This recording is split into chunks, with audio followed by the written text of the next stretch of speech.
Yan.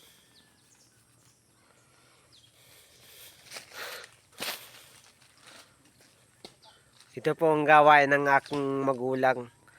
At wala pong magbiling kalabaw kami. Kaya tanging asarol lang po ang aming gamit ng pambungkal ng lupa. Para po mapagtaniman ng luya ngayong taon. At para po sa susunod na taon kayo maibenta at baka po makakakuha ng kalabaw. Nagbabaka sakali po ako mag-vlog at kung sakali mo akong kumita ay bibili po ako ng kalabaw upang gamitin po sa aming kaingin na sa pagbubukid.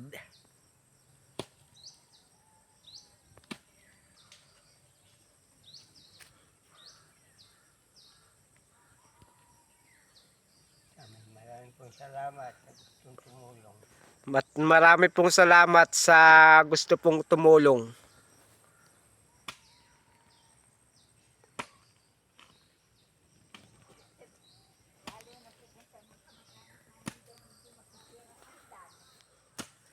At shoutout nga pala po sa mga family Andal.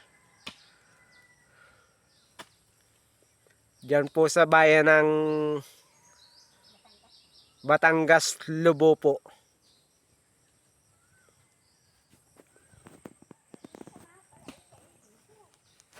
Yan po nang galing aking lula. At diyan po nang galing ang aking lola sa Lubo, Batangas. Kami yung mga marasigan. Mga marasigan po. Saka mga Andal po, diyan po galing sa Batangas. Lahat yung tataniman. Isang buwan yung kukunin yan. Aasarolin.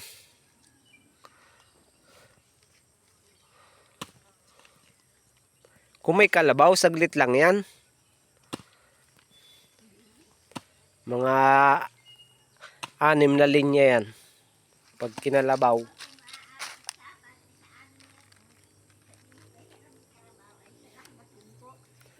Pero kung meron pong magbibigay ng kaunting tulong tulad po ng tig-piso ay malaking halaga na po yun.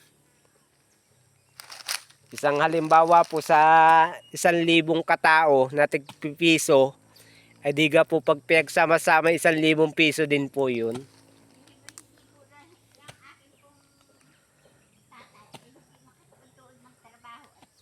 Pag minsan po kami nahahanapan ng ano ay pambili ng bigas. Yung pagantahin. Hindi nga ako maalam Talbos lang ng balinghoy, wala man lang mailaho kahit tuyo.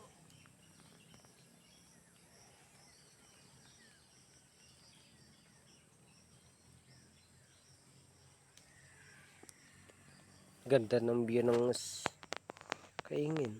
Tanging akin laang at gitsin.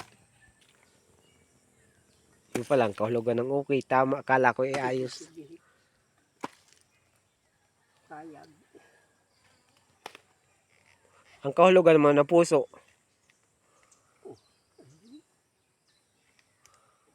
Taos puso ang Taos puso.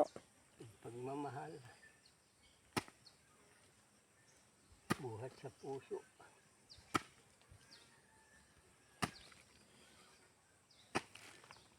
Oh, ngayon naman po, nakakuha na ako ng kaunting aming gugulayin para sa hapunan.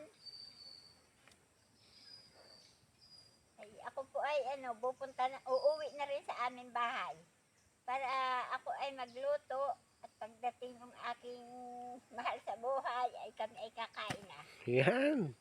Pinagsisigawan ng mahal sa buhay.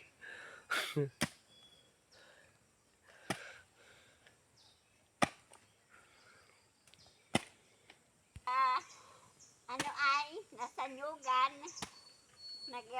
nag-iipon, sabi ay nag-iipon.